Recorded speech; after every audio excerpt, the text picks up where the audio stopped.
Tarot, astrology, and other divinatory arts are not a replacement or substitute for psychiatric or physical health care. Happy New Year, Pisces, Sun, Moon, and Rising. It's time for your bi-weekly astrological forecast for the first half of January 2023. And just a quick reminder, if you ever want to get a session with me, you do need to go on ahead to my website. It's integrativemysticism.com, or you can follow the links in the down bar below. And don't forget to like, share, and subscribe. You know I appreciate it. And of course, engagement helps this channel out a lot.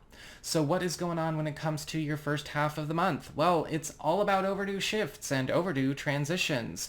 And that is largely due in part to Mars retrograde, slowing down to a standstill as he gets ready to turn direct in the back half of the month. And this is occurring in Gemini, your fourth house of home, family, home economy, your living situation, as well as your roots and family of origin. And sometimes, yes, even chosen family shows up here. And with Mars going through this standstill, there is a matter of bringing things to a head so that we can put unnecessary and detrimental involvements on ice.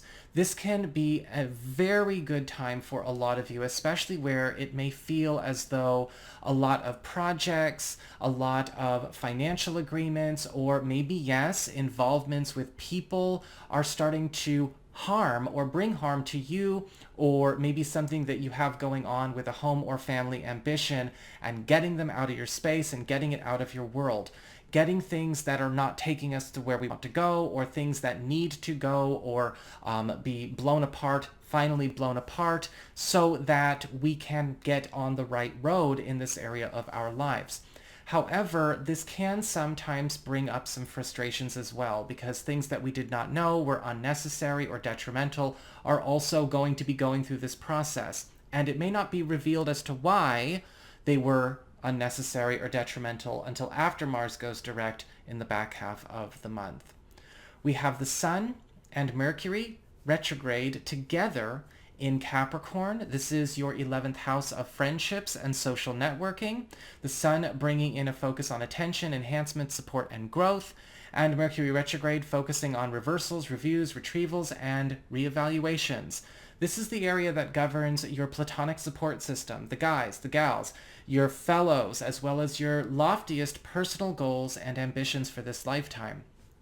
And when we have these two together, there is a tremendous focus on bringing back old opportunities and resources while also renegotiating present norms and agreements. This is a time where you will also notice a great deal of reconnects taking place.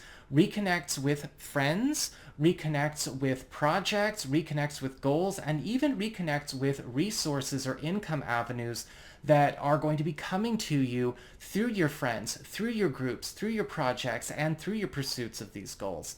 Mercury retrograde here is probably one of the easiest places, if not the easiest place to have a Mercury retrograde transit ever, because it is all about reunions and unification.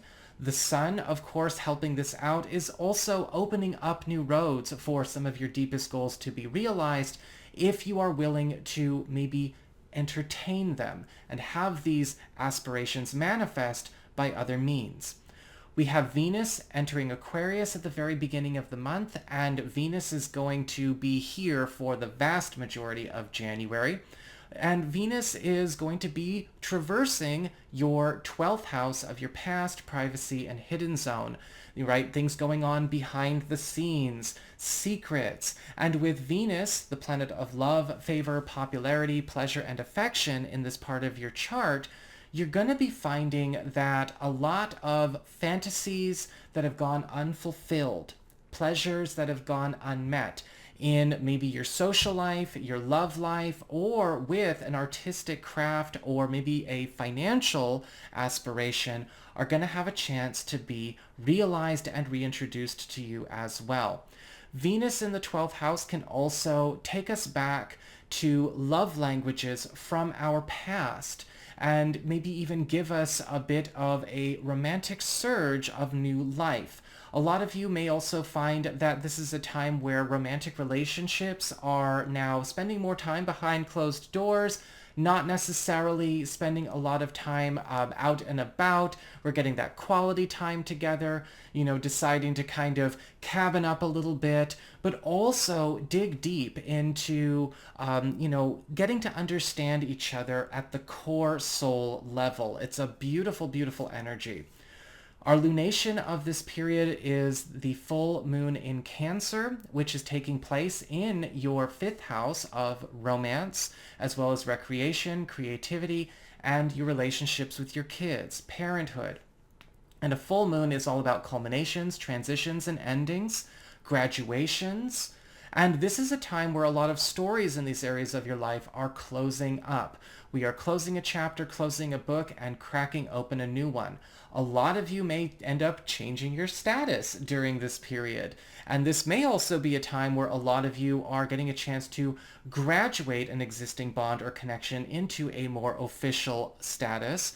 This is also a time where relationship pursuits or relationship story may be wrapping up so that you and your partner or you and your spouse are now able to pursue goals and pursue desires that are more current and accurate to who we are now versus who we maybe were a few years ago. And this is also a time where old unfinished business or even old challenges or shadows relating to maybe a relationship you have with a child or maybe more than one of your children are also going to be getting a chance to be cleared.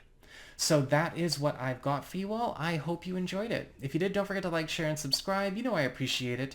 And should you ever wish to get a session with me, you can go on ahead to my website. It's integrativemysticism.com.